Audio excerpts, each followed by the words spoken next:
Hello everyone, this is Assistant Professor Muskan Jain and let's start our today's topic Chlorella.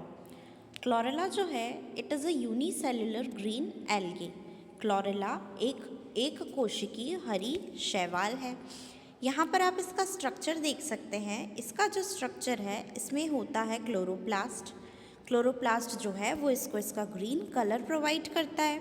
साथ ही साथ storage के लिए इसमें पायरिनॉइड्स उपस्थित होते हैं. न्यूक्लियस होता है मतलब केंद्रक और न्यूक्लियोलस भी इसमें उपस्थित होता है. साथ ही साथ एनर्जी प्रोडक्शन के लिए माइटोकॉन्ड्रिया एंड प्रॉपर उसको कवर करने के लिए मेम्ब्रेन भी इसमें उपस्थित होता है. So this is chlorella. फिर आप देखें कि क्लोरेला जो है इसकी सिस्टमिक पोजीशन क्या है. तो सबसे पहले हम यहाँ से देख सकते हैं कि क्लोरेला जो है वो किंगडम प्लांटी को बिलोंग करता है. इसका जो डिवीज़न है वो है क्लोरोफाइटा. क्लास जो है वो है trebouxiophyceae. Order is chlorellales. Family जो है वो है क्लोरेसिए फैमिली और इसका जो जीनस है वो है क्लोरेला. ठीक है, तो ये सब चीज़ें हो गई. It is a genus of single celled green algae. ये क्या है? सिंगल सेल ग्रीन एल्गी का एक जीनस है. For being photosynthetic and spherical. Photosynthetic है, स्पेरिकल है मतलब गोलाकार है. Originating from the Greek and Latin word means small and green. ठीक है, इसका मतलब होता है स्मॉल एंड ग्रीन. किसका मतलब? क्लोरेला का. तो ये इसका क्लासिफिकेशन है, आप इसको नोट कर लीजिए. देन हम देखें क्लोरेला की क्या जनरल कैरेक्टरिस्टिक्स या सामान्य लक्षण हैं. तो यह एक यूनिसेलुलर और स्फेरिकल शेप का एल्गी है. इसमें क्लोरोफिल की मात्रा अत्यधिक पाई जाती है. ये ऑटोस्पोर्स मतलब स्वयं के द्वारा बनाए गए ऑटोस्पोर्स के द्वारा प्रजनन करता है या रिप्रोडक्शन करता है. और इसमें जो वृद्धि होती है वो बहुत ही रैपिड होती है मतलब इसमें तेज ग्रोथ हमें दिखाई देती है. देन हम बात करें इसकी इकोनॉमिक इम्पॉर्टेंस की. तो ये एक डाइटरी सप्लीमेंट के रूप में यूज़ किया जाता है मतलब पोषक सप्लीमेंट के रूप में यूज़ किया जाता है. बायोफ्यूल का एक सोर्स है. बायोफ्यूल मतलब बायोलॉजिकली प्रोड्यूस्ड जो फ्यूल्स होते हैं, है ना, जिनसे ऊर्जा मिलती है, उसका ये एक स्रोत है. साथ ही साथ वेस्ट वाटर के ट्रीटमेंट में भी ये मदद करता है क्लोरेला. ये एक एल्गी है, एब्जॉर्प्शन करता है और वाटर को क्लीन करता है. तो ये सब पॉइंट्स जो होते हैं जब भी आप एग्ज़ाम में लिखते हैं तो आपको इनको थोड़ा सा प्रॉपरली इलाबोरेट करके डील करना होता है. ठीक है, जैसे डाइटरी सप्लीमेंट है तो क्यों डाइटरी सप्लीमेंट है?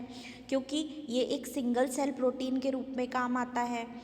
इसमें प्रोटीन की मात्रा अत्यधिक होती है.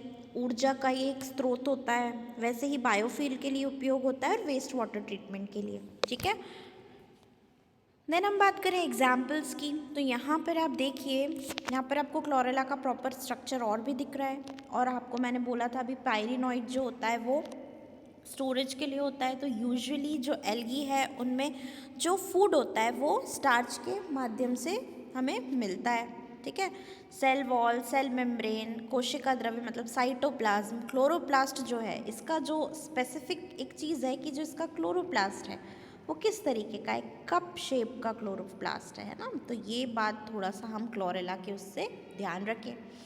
देन हम बात करें एग्जाम्पल की. तो क्लोरेला वल्गैरिस, क्लोरेला पायरिनोडोसा, ये इसके एग्जाम्पल्स हो गए. अब आप देखिए एप्लीकेशंस की भाई इसका उपयोग कहाँ कहाँ है. तो हेल्थ सप्लीमेंट के रूप में काम आता है. कार्बन डाइऑक्साइड के फिक्सेशन में काम आता है. स्पेस रिसर्च इंस्टीट्यूट्स जो होते हैं वहाँ काम आता है ना, मतलब स्वास्थ्य सप्लीमेंट है, कार्बन डाइऑक्साइड स्थिरीकरण करता है और अंतरिक्ष अनुसंधान जो होता है ना वहाँ पर भी ये काम आता है. जब भी हम क्लोरेला का यूज़ करते हैं तो ये क्या करता है, मे reduce risk of heart disease. इसमें बहुत ज़्यादा मात्रा में एंटीऑक्सीडेंट्स पाए जाते हैं तो बहुत हेल्पफुल होता है बॉडी के लिए. आयरन डेफिशिएंसी से बॉडी को प्रोटेक्ट करता है ना. आयरन की डेफिशिएंसी जब हो जाती है तो एनीमिया होने के चांसेस रहते हैं क्योंकि हीमोग्लोबिन जो है उसका जो हीम पार्ट है वो आयरन से ही बना हुआ है. तो आयरन डेफिशिएंसी को बॉडी में क्योर करने के लिए क्लोरेला काम आता है। साथ ही साथ इसमें बेनिफिट एक्साइज परफॉर्मेंस, मतलब बहुत ज़्यादा परफॉर्मेंस को ये बेनिफिट करता है। देन आप देख सकते हैं भाई यहाँ पर क्लोरेला का जो कंपोजिशन है, वाइटामिन्स हैं इसमें B12, B1, B2, B6, C, E and K1। तो ये सब जो है वो बहुत ही इंपॉर्टेंट वाइटामिन्स हैं आपकी बॉडी के लिए। कुछ वाटर सॉल्युबल हैं, कुछ फैट सॉल्युबल हैं। विटामिन B12 तो बहुत ही कम चीज़ों में पाया जाता है एंड यूजुअली तो हमें इसका जो पूर्ति करनी है बॉडी में तो क्लोरेला उसके लिए एक एसेंशियल चीज़ हो सकती है। फाइबर्स की मात्रा अत्यधिक होती है। Fatty acid omega 3 omega 6 fatty acids होते हैं। यूजुअली ये जो ओमेगा एसिड्स होते हैं हमको फ़िश लिवर ऑयल से मिलते हैं, लेकिन किसी वेजिटेरियन व्यक्ति को अगर ये सब चाहिए है तो वो क्लोरेला का उपयोग कर सकता है। साथ ही साथ अगर हम एंटीऑक्सीडेंट्स की बात करें तो chlorophyll, beta carotene, lutein antioxidants पाए जाते हैं। मिनरल्स में iron, calcium, magnesium, potassium, zinc ये सब पाए जाते हैं। Proteins 50% of all the amino acids जो है वो क्लोरेला में पाए जाते हैं, है ना। आपको पता ही है ना कि प्रोटीन जो है वो अमीनो एसिड से मिलकर के बनता है।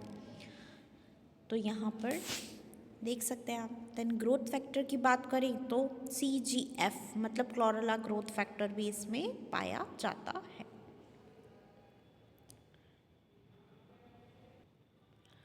So I think that's all for today.